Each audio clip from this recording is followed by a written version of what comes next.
What's up, guys? Marcellus Williams, aka TheSwolefessor, Education on Health, Fitness, Social Wellbeing, and today I want to discuss with you guys exactly how I come up with the ranges for my clients' primary days in terms of their squat, bench, and deadlift, as well as how I determine how big of jumps for them to make from weeks 1 to 2 to 3 to 4, whether those are big jumps across the board or whether it's a steady build up and then a more aggressive jump from week 3 to 4. Because this is something that I'm commonly asked about in terms of like, why do your clients make such big jumps from week to week? How do you determine these type of ramp ups? So this is something that I think is going to be very beneficial to you all in terms of this breakdown. But before we get into that, you guys saw the trailer clip for what is now going officially live, Powerlifting Now. You guys can officially be a part of the subscription service, which is being brought to you by Steve DeNovi, Sean Noriega, Matt Cronin, Marshall Powell, and myself. And what Powerlifting Now is, as I said, a subscription-based service where we are going to be trying to bring you guys the most informative content over all things powerlifting possible. We're calling it the Powerlifters Library, which those of you who've been following me on the channel know why that's such a big deal, because that's something I've been trying to do with my own channel.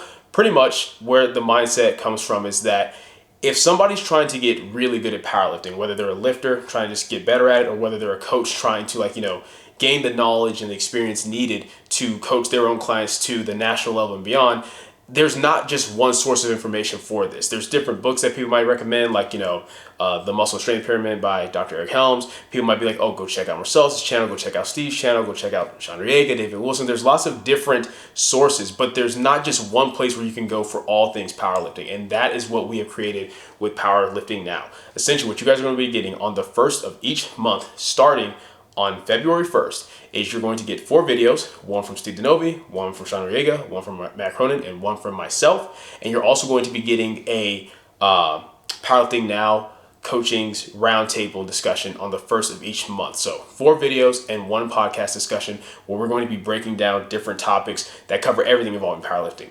training, meet day, nutrition, psychology, everything that goes into it, anything you could possibly think of, that's what we're going to be covering. Even some things that we may have covered on our channels, we're going to be going really in depth with a lot of this stuff. And the cool part is you guys, if you subscribe, get to be a part of this process in terms of what videos we create as far as what topics we cover, as well as what topics we cover in the podcast. Because what we have is a Powerlifting Now Discord, which is already available. You guys can already go to it. I'll have the link in the description box down below for that as well as the link in the description box to actually go and subscribe, because you can officially sign up early right now for Powerlifting Now. And if you do, you'll actually be able to sign up at a discounted rate for your whole first year. And whereas if you wait until the 1st of February, then that's, you're going to just be signing up for the normal monthly rate. But essentially, in that Discord, you guys are going to be able to ask us questions, to have discussions with us about the videos that we post. You're also going to be able to vote on different topics that we talk about during the podcast. So we want this to not only just be something that's very informative for you all, but we also want it to be something where it's interactive. You actually get a part and a say in kind of what type of content that we are creating and how we're covering it.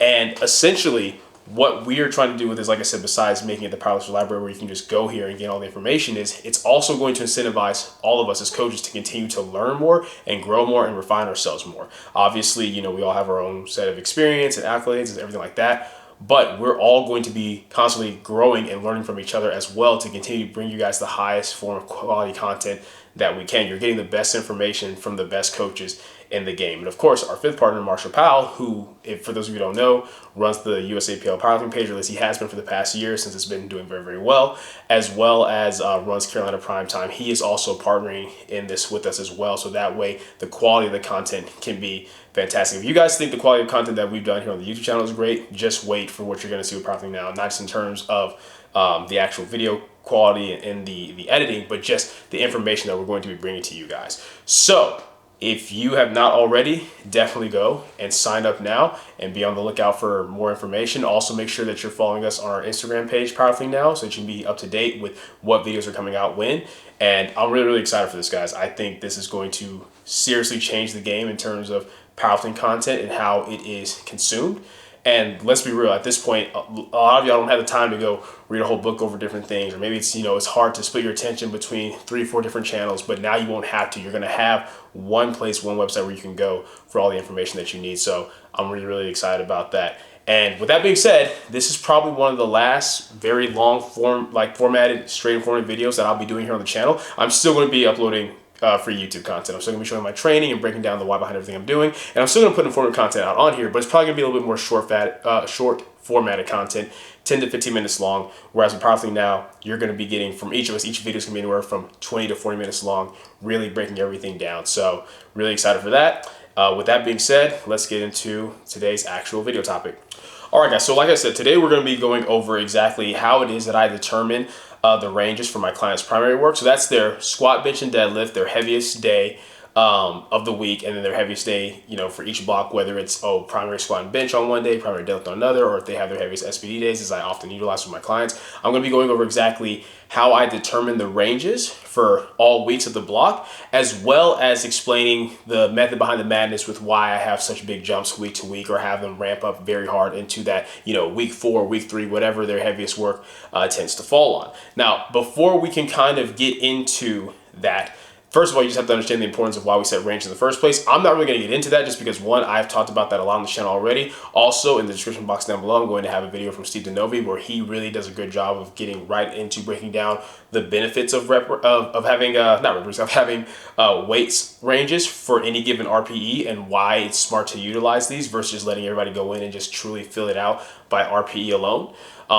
So there's no need for me to get into all that, but I am going to be breaking this down pretty much into 3 separate parts as far as this video. Like, it's one video, but 3 separate parts that we have to understand. The first one is really understanding what the purpose of RPE is and what we're trying to do with that. The second one is determining what different factors you have to account for when determining somebody's ranges for their RPEs. And then the third one is how we actually go about determining what these ranges are going to be. So with that being said, let's start with the first part, which is going to be the benefits of understanding exactly what RPE is for. All right, so number one, to start off, whether we're talking about RPE as far as you're just looking at it as rate of perceived exertion, or whether you're looking at it as reps in reserve, the entire purpose of having RPE-based work, right, over a given period of time in a block, let's say it's just a 4-week block, and the entire purpose of having that RPE steadily increase over time, like, RP5, RP6, RP7, RP8, is so that we can get an increase of objective load on the bar while still keeping fatigue managed. So when I'm saying this, what I mean is there's a reason that you'll see me start my clients' blocks off at an RP5, RP6, and then have it increase each week versus maybe just having it be at an RP8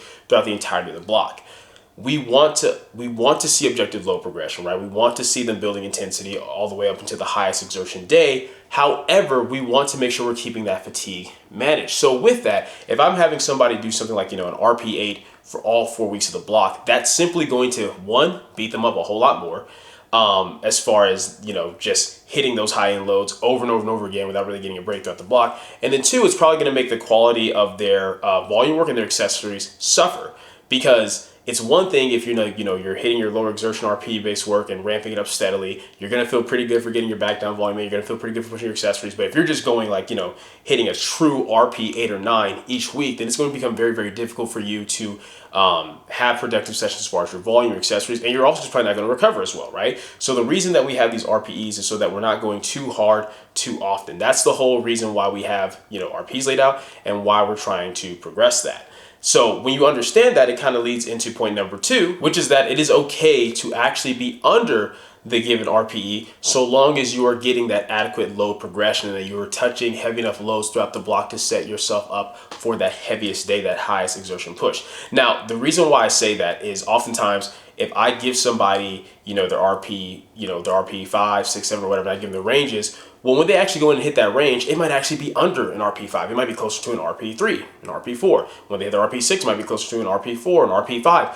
That's okay. I don't think people understand how often they actually are doing sub RP6, RP5 work, because it's just a lot harder to gauge a true RP5 or 6 or 7 compared to something like an RP8 or 9. It's pretty easy to tell when you only have 1 or 2 reps left in the tank, but when you start gauging 3 or 4 or 5 reps, it gets a little bit harder, but that's okay, because what we're really looking for when I put that RP5 is some very low exertion work where you're just starting the baseline. And then when you see the RP6 or 7, the point is we're just trying to guide the load progression over time.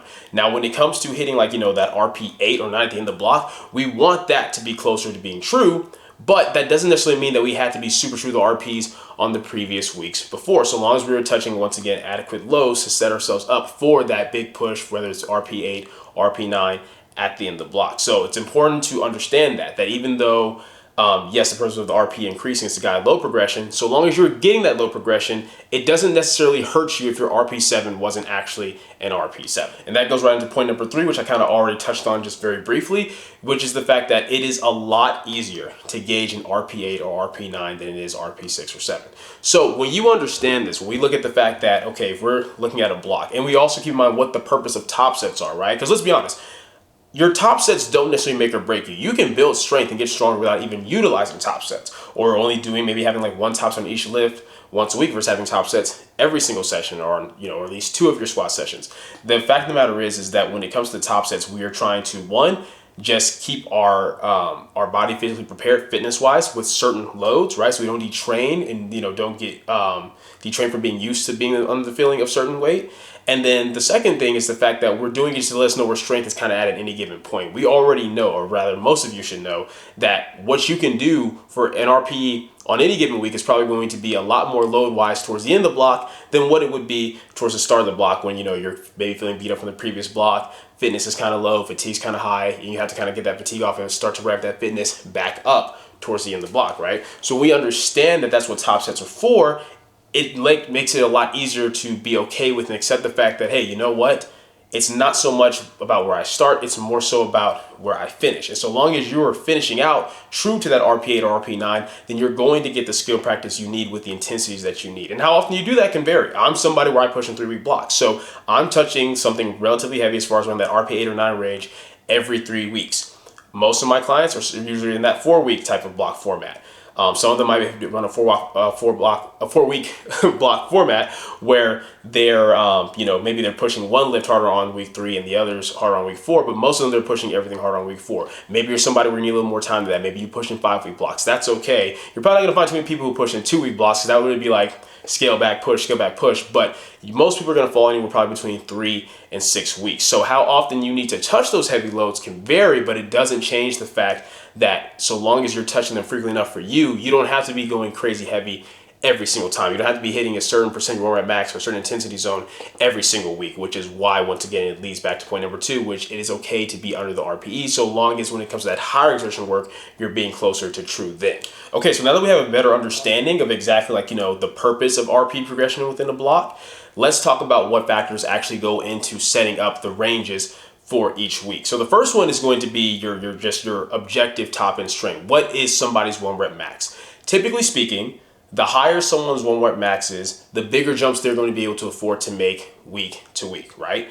And that makes sense when we think about the fact that, okay, if your top end squat is 300 pounds, right? Well, then in order to prepare yourself for that 300 pounds, you're probably gonna need to touch a certain type of objective load or a certain percent of your 1 rep max to prepare yourself for that, right? So if your top end is, say, 300 pounds, then it might make sense that you're starting with something like, okay, I'm gonna hit 265 to like 275 week 1, then like 275 to 285 week 2, 285 to 295 week 3, and then maybe you're in that 300 mark come week 4, right? Because if you're too far away from 300, like you're only touching like in the mid in the mid 100s or something like that, right, for a squat, and then you try to ramp up, your body may not be prepared for that just because of the difference in the actual like objective loading.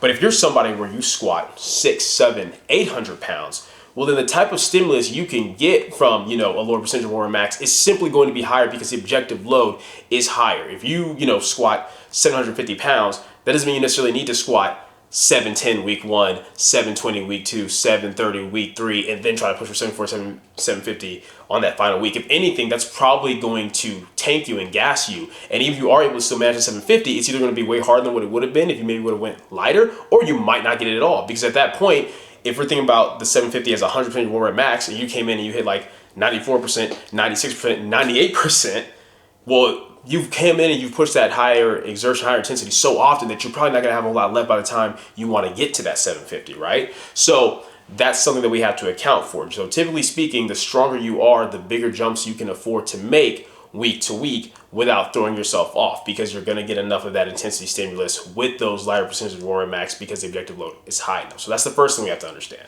The second thing that we want to understand and account for is somebody's leverages. Typically speaking, if you're not built as well for a lift, meaning you have a longer range of motion to go through, or it puts you in a more suboptimal position, let's talk about squat, for example. If you have longer legs, long range of motion to, to actually hit competition depth. You're in a more leaned over forward position where there's a lot more work on your back compared to somebody where they maybe have shorter legs, can stay relatively upright.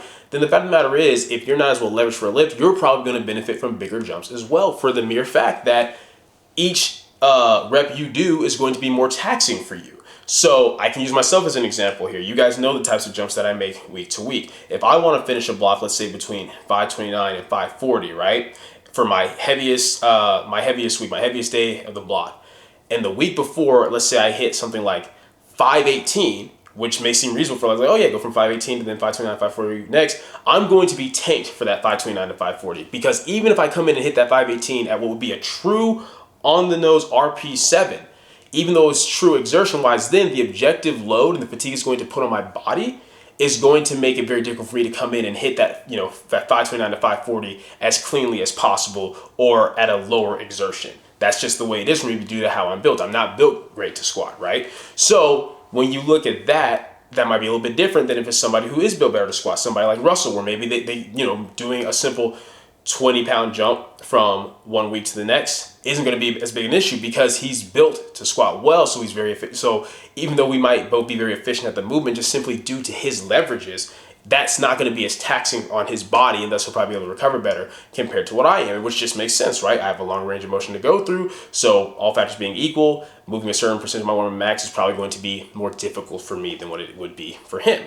So that's something else that we have to account for, is somebody's leverages. Now, with that being said, even if you are built well for a lift, that doesn't mean you aren't still going to benefit from utilizing bigger jumps when it comes to your ranges, which we'll get into some examples for that later. But that is something to account for. Don't be surprised if, the taller, lengthier somebody is, the more they benefit from, starting off even lighter and then making bigger jumps as they go versus having the ranges be too close together. All right, guys. And the third thing that we have to consider when it comes to how we come up with somebody's ranges is how they respond to intensity. And when I'm saying this, really the main question I'm asking is, based upon their end goal, let's say that the end goal is 100%. Not necessarily that's the true one rep max, but let's just say like your end goal is to finish between 500 and 510 pounds or 520 pounds, right? Something like that. What is the lightest percentage of that you can take the previous week and set yourself up to hit that range the following week? And the reason why that's an important question to ask is simply this: the lighter you can go while still, touching heavy enough to set yourself up for that following week, the better off you're going to be. Because mind you, it does matter. There is still such thing as going too light. If I want to finish between 529 and 540 pounds, I can't just squat 365 the week before. Because if I come in and try to go from 365 to 529 to 540, it's going to feel extremely heavy on my back. My body is not going to be prepared for it, right? Whereas if I touch something like, say, 474, 485, that may still seem like a fairly big jump, and it is, but it's still heavy enough to set me up for touching that, 529, 540 range the following week. And once again, this is all going to vary, right, based upon like the factors we just went over. But that's what I'm kind of asking myself. It's like, okay, whatever their range, myself or my client's range is on week 4, what is the lightest weight they can touch on the week 3 to prepare their bodies for that week 4? Because all of the factors being equal, the lighter the load is on that week 3, the more energy they're going to have to properly push that week 4, so long as it does follow the rule of being heavy enough to set themselves up for that. So that's what I'm looking at too, and that's going to vary for different people. There's some people where if they want to touch, 96 to 98% of their one rep max, they do need to touch 90 or 92% the week before. There's going to be other people where they can touch well below that and still be good. So you have to have an idea of how somebody responds to intensity, because you don't want to go to the extreme. Even though the whole purpose of like the bigger jumps is that, hey, I don't want to touch so heavy on that week 3 to where I shoot myself in the foot for week 4. I also don't want to go so light on week 3 to where I'm no longer prepared for week 4. I have no way of gauging if my body will be ready for week 4, right? And what that looks like is just going to come down to how different people respond to intensity. So with that being said, let's kind of get into what we actually do to determine ranges for a client. So the first thing that I like to do is actually let a client run a full training cycle where they actually are just going in and trying to be true to RPE, meaning I'm not going to give them ranges necessarily off the bat. If I have enough training history from them when they come to me, then maybe I will, but usually I'm going to let the first training cycle, whether it's like 3, 4, 5 blocks, just let them go in and be true to the RPE on the primary days. I might still tell them to kind of treat the RPE as a cap on the secondary days, but since we're talking about the range for the primary days, that's what we're focused on here. I'm just going to let them go in and try to be true to the RPE. And then from those blocks, I'm going to get some pretty good data of seeing like, okay, when they go in and they say hit their RP5, RP6, or their RP7, how true are they actually being? Is their RP7 an actual RP7? And if it is, how well are things moving on their RP8? Are they still able to, get adequate load progression from the week 3 RP7 to the week 4 RP8 or week 4 RP9? And does it seem like they're not too beat up, right? Because if that's the case, then I can set my ranges kind of just based upon like how they're going about it. Like even if it's like, let's say they are making like steady 15 to 20 pound jumps each week and it's working smoothly, it's working well for them in terms of where they're finishing off, then okay, that lets me know that, okay, I can get an idea of what intensity zone they need to be at on that week 3 to set themselves up for their week 4 based upon what, how close being true they are. Whereas is it something where on the other end, we're like, hey, okay, so they're being very true to that RP7. Like, yes, this objective load did move at a true RP7, but as a result, they were only able to come in the next week and only add 5 or 10 pounds to that to hit a true RP8 because the objective load of what they hit on the RP7, they're still recovering from that coming into the week, right? That's then where it might be somebody where it's like, okay, you know what? I actually do need to give them ranges where they're more scaled back on that week 3, and maybe what they end up hitting is actually under an RP7. It's still high enough load to set them up for a bigger push on the week 4, but it's something where it's not actually true to the 7, because once again, I can use myself as an example for that, where if I come in and hit a true RP7 on like, my second weeks I push in 3-week intervals, then I'm automatically going to shoot myself in the foot for what I can potentially do for my RP8 or 9 on the week 3, versus if I go a little bit lighter on that RPE7 week, it just trends very well for me the following week, right? So that's the first thing that we have to do, is just let them go through a few training blocks where they're actually being true to RP and kind of see what's happening. Are they being true to the RP weeks 1, 2, and 3? Are they actually kind of a little bit under? Are they, actually like, are they going over? Like you have to kind of see how they respond, so that way you can gauge things from there. And once again, the big thing you want to look at is that final week. What type of load progression are they getting from week 3 to week 4 for that RP 8 to 9? And is that RP 8 to 9 actually a true RP 8 to 9? And is that RP 7, 6, 5, are they actually being true to that? Or are they somewhere under or over? So you can kind of get a better gauge of where things are at. So that's the first thing you do. You have to just let your clients go through a normal training cycle that's RPE based to get that data and information first. Step number 2, once you've done that, is to, when you want to start setting your ranges, is to actually start with the end goal first. It's funny because this is kind of the same thing that I still see some coaches make the mistake of when it comes to meet day. They kind of go in knowing where they're going to open, but they don't necessarily know where they're going to go from that. It's kind of like, okay, here's our opener, we'll see how that moves, and then we'll see what we do for the second, and then we'll just see what's left for the third. Whereas you guys know, if you've been following me for a while, my mentality is no, we're going to base our third attempt ranges, so like, 3A on the high end, 3B moderately, and 3C as a contingency. We're going to base those around the highest exertion single that we hit during prep, or the highest exertion work that we hit during prep, because maybe it was a double instead of a single, whatever it may be. We're going to base our third attempts around there, and then we're going to work our way backwards from there. So pretty much it's like, okay, if this is our third attempt range, what is the lightest load we can touch on the second attempt that will let us gauge what is there for that third attempt range? So that way, it's not this thing we're going so heavy on the second to where we shoot ourselves in the foot for what could potentially be there on the third. But it's also not so light on the second to where we have no way of gauging what's there for the third, right? So that's how we kind of do. We set the third attempt range first, and that will help us determine what we do for a second. And then usually, typically what I do is I'll just take the difference between 3A and like 2A, and that will be how we determine the opener. Just make the same jumps from opener to second, so that way you're either making the same jump from 2A to 3A, or a smaller jump if you go from 2A to 3B or 3C. So it's the same thing when it comes to how I lay out the ranges for somebody's block.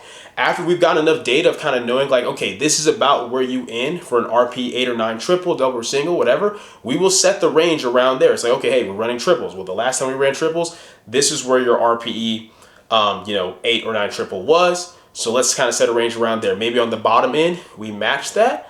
More moderately, maybe we beat it by about 5-10 pounds. And maybe if we're feeling really good, we beat it by like, maybe closer 10 to 15 pounds, right? And we kind of can set the range around there. And then we work our way backwards for weeks 3, 2, and 1. We then once again look at the data and be like, okay, if we want to finish here for week 4, what is the lightest load you can take on week 3 to set yourself up for that week 4, right? And then you continue to work your way backwards from there.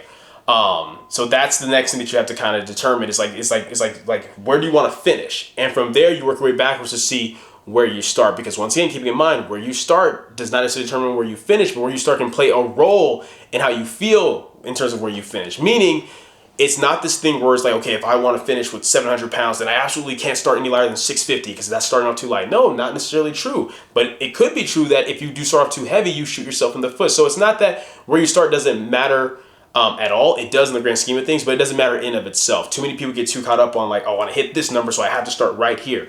Maybe you don't. Maybe you can start lighter. Some people, maybe you do need to start around there. But for most people, if it's like a 4-week push, you can start way lighter than what you probably are weeks 1 and 2, so long as you're hitting what you need to on that 3rd week to set yourself up for week 4. So you determine where you want to finish, and then you determine, okay, what's the lightest load that we can touch, or what's the necessary load we need to touch on the week 3 before the week 4, and then you work your way backwards from there. And then step number 3 is going to be determining, is your client somebody where they need to make kind of like bigger jumps week to week to week to week leading into the week 4? Or can they make more steady jumps from week 1 to 2, 2 to 3, and then ramp up hard on the week 4?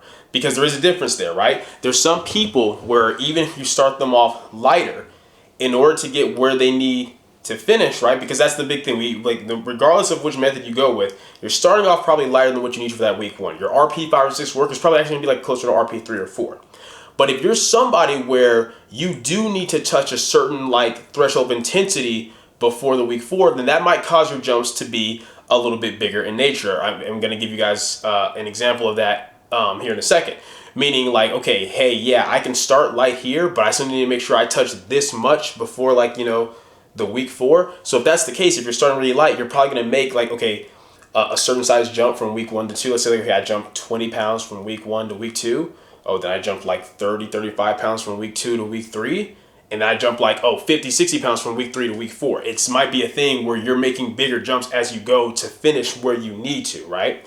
Whereas if you're somebody where you don't necessarily need that, it's just more about like, okay, this is the lightest I can touch on week 3. As long as I touch that, I'm good. What I do the weeks before doesn't necessarily matter. That just sets me up. Well, that's one of those things where it might be like, okay, maybe it is a really big jump from week 3 to week 4, like a 50-pound plus jump from week 3 to week 4. But then when you work your way backwards for weeks 3, 2, and 1, it's the same steady jump. So it might be like, okay, it's just going to be 5 to 10 kg jump from week 1 to 2, 5 to 10 kg jump from weeks 2 to 3. And then from weeks 3 to 4, that's where the heavy ramp up is, right? So a lot of that just once again comes down to what somebody needs as far as the lift in terms of like where they have to start to make sure they feel good to finish off where you want them to. Or if it's kind of like, hey, so long as I'm touching this week 3, whatever I hit the weeks before isn't a big deal. So you can just keep it steadier until you are at that point where you ramp up from the week 3 to week 4. And I'm going to be giving you guys a couple examples so that way you understand what that may look like for each person. All right, so if we use my client Jamar's squat as an example of somebody where we can just make a steady jump from week 1 to 2 and 2 to 3, and then a more aggressive jump from week 3 to 4, this is exactly what it pretty much looked like. So on his first block, post meet, right? His first block post the Corrupted Strength Classic. On his week 1, he came in and hit something in the low 600. I want to say it was like somewhere between like 600 and 606, right? Then on his week 2, he came in and hit 622 pounds. Then on his week 3, he came in and hit 639 pounds. Then from week 3 to 4, he went all the way to 722 pounds for a PR triple. So what we can see here is it's like, okay, for him to get the adequate stimulus that he needs to prepare himself, we know he's probably going to be starting a squat in the 600s, right?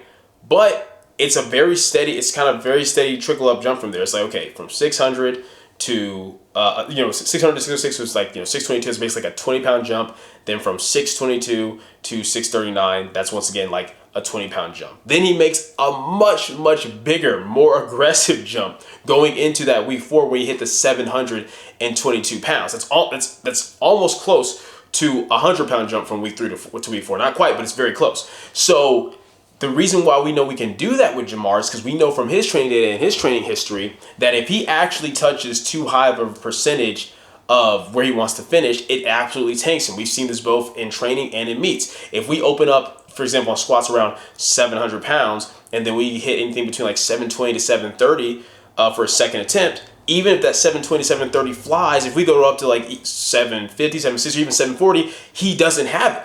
because that 700-pound opener and then that 722 second, taking that percent of where we're trying to finish is just too much for him, right? Which, if you think about it, makes sense. Once again, if I'm trying to hit 100%, but I hit 96% and then 98% first, it's going to be very difficult to then still manage that 100% versus if I hit something maybe 88, 90% and then go right to the 100%, right? So when we really kind of think about it that way and put the numbers out that way, it makes sense. So Jamar's the type of person where we can, do those type of jumps, and then based upon how that goes, we just make steady increases. So for example, for his next block after that, our goal was to end anywhere between 727 and I think it's 735 or 738, whatever the conversion is for that in kilos. So since that was the goal, as far as the increase on week 4, let's just say is about a 5 kilo increase for the range, then that's all we did for weeks 1, 2, and 3. We just started him about 5 kilos heavier.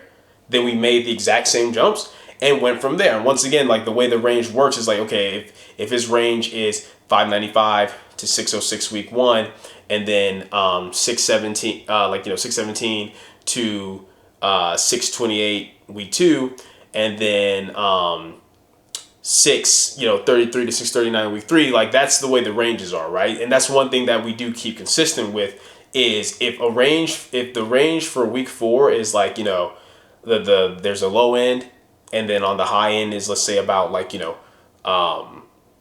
5 kilos heavier than the low end. We keep that consistent for all the weeks, but the way the jumps look can be different, right? So if it's we're gonna be anywhere between 700 and 710 pounds, cool. Well, then maybe that week 3 is between 600 and 610 pounds. You know what I mean? So the ranges will stay equal as far as that, meaning it won't be a thing where he's got a 5 kilo range weeks 1, 2, and 3, but then a 20 kilo range, because that just becomes too big. If the range is too big to gauge, then you defeat the whole purpose of having the range. It has to be concise. But with Jamar and his squat specifically, we know that, so long as we touch that threshold, that mid 600 threshold, we can make a big jump to the low to mid 700s. Now, if it's something where we're touching mid 700s or higher, then that's when we might make sure that we're touching at least in the low 700s on, his second heaviest week. For example, he just squatted 705 pounds today because our range for week 4 is around 750 or more. So that's how we kind of gauged out that way, right? So that's an example of somebody where it's say jumps from week 1 to 2 and 2 to 3, then a bigger, more aggressive jump into week 4. Now, that's not always the case because once again, you might need a more spread out type of jump where even though the jumps get a little bit more aggressive each week, it's not just a small steady jump from week 1 to 2 and 2 to 3 and then bigger jump. It's kind of just bigger jump from week 1 to 2, then even bigger jump from week 2 to 3, and then even bigger jump from week 3 to 4. And that's going to be this next example. All right, guys. So my next example is going to be my client Alex, aka Lucky, and this actually worked out perfectly because he actually was talking about this on his story. So he has this nice little video clip for it that I'm going to have playing as I'm discussing everything. But pretty much this is the buildup that we did leading to his 750-pound all-time deadlift PR. So week 1, he hit 562 pounds. His range was, I believe, 550 to 562. Week 2, he hit 606 pounds, and I believe his range was 595 to 606. Then week 3, he hit 661 pounds because his range was 650 to 661. And then he came in week 4 and hit an all-time deadlift PR of 750 pounds. I actually believe originally his range was 730 to 740, but we talked about how the week going in that if he felt good, he could push for 750. So in the case of Lucky, it's not this thing where we started him at 562 and then we just went to 573 to 584, and then after that 595 to 606, and then jumped to 750 pounds. Because even though we could afford to start off really light for Lucky, because we almost have to because of the amount of fatigue that's on him from his week 4 and how much weaker he feels on those week 1 and week 2s. So we have to start him off lighter, but we can't keep the jump super steady because if he only touches, say, once again, if we make the example, go from, let's say, 562 to 584 and then only 606, that 606 is not heavy enough to prepare him for 750 pounds, especially someone where he pulls his deadlifts beltless. It's going to be way too aggressive a jump. His body's not going to be prepared for it. But we still have to have him start off light. So the way we counteract that is from simply making bigger jumps, because if you guys like lay out the numbers, you'll see that from 562 to 606 is a pretty big jump. But then from 606 to 661 is an even bigger jump. And then 661 to 750 pounds is an even bigger jump than that. So in this case, we kind of spread it out and we make bigger jumps each week as we go. So that way we're still touching just heavy enough on that week 3, because he could arguably have hit heavier on the week 3. He could have done 700 pounds, right? But we know at that point, yeah, we can, but that's going to make that, 730 to, well, it was originally 730, 740, but ended up being 730, 750 range that much harder. Whereas the 661 is just heavy enough to prepare his body for the 750 pounds, but not so heavy to where it'll potentially nuke him from being able to hit the 750 pounds. And it makes sense for Lucky, because the fact is, Lucky's not necessarily built great leverage-wise for the lifts. He has a pretty long range of motion on his squat, and a decent range of motion on his deadlift as well. But he's just able to be strong and to make those type of jumps. And I think part of the reason why he benefits from those jumps is his leverages. Whereas with someone like Jamar, even though Jamar's built very well to squat and maybe could make slightly smaller jumps, the reason why I think the steadier jumps and the bigger ramp up works well for him is simply the fact that even though, yes, he's built well to squat, his squat is so heavy, especially at his body weight, right, that it just really, really hits him hard if he hits like a big 700 plus squat on week 3 and then tries to come out and do that again on week 4. He's able to, from the training history, he's able to, but just not by a large margin. For example, if he would have hit like, say, 700 pounds for his week 3 for the triple, he probably would have only managed like 711 for the week 4, if that. But because he only hit like 639 pounds, he was able to smoke 722. So these are the different things that you have to account for when you're looking at all of this and understanding how all this stuff works. People get really like hardcore on the idea of like, okay, you gotta be super true to RPE every single week, right? There's a reason that I utilize RPE caps on the secondary days, where I tell my clients, hey, worst case scenario, if fatigue is higher, if you miss group, worst case, you'll be on the RPE cap on the secondary days. But ideally, I want them to kind of try to strive to be under it for weeks 1, 2, and 3. Then week 4, I let them push it to be super true, because they're going to feel better and have their fatigue better managed, not only going into their secondary days, but going into their primary days. Because once again, if you start pushing your secondary days too hard, then you're going to start to see a performance drop on your primary days. And that's, funnily enough, going to be what my first video goes over on Powerlifting Now, is pretty much like, okay, how do we make certain days feel stronger? Because I think there's still this misconception that people have that, oh, it's all random, you just got to go based off feel. There's certain things we can do with controlling our variables and within the context of programming to make certain days show up and be the stronger primary day. That's the whole purpose of primary and secondary days. But there's certain rules that you have to follow to make that work. And the reason we do that is to make your training more consistent and more predictable. But once again, I'll say that for Powerlifting Now for those of you who are going to join the subscription. But these are all of the reasons as to why I am big on the bigger jumps week to week, or from that second heaviest week to the heaviest week of the block. And these are also how I come up with and determine the ranges. A lot of people think that I just do everything based off specific type of percentages, and I'm sure if I break it all down, there is a trend of what the percents end up being, but that's not always the case because everyone's different. Like I said, some people it's steady jump week 1, 2, and 3, then a big ramp up. Other people, you spread the jumps out. And really, it just comes down to that RPE-based data. And that's why I like to utilize that more so the first training cycle with a client, so that we can really get a feel of what they respond well to, what lows and percentages of the angle are they touching before they actually get to it. And that way we're able to get that data. So yeah, that's it, guys. That's pretty much it for the video. I know this was a long one, but like I said, it's the last one that I'm doing this long format here on the channel. So I hope you guys enjoyed it. But yeah, that's it for the video. Hope you guys enjoyed it. If you did, go leave a comment down below. Let me know what you did. If not, leave a comment down below. Let me know what can be better. Like the video, share, subscribe. Keep it simple, specific, scientific. I'll catch you guys later.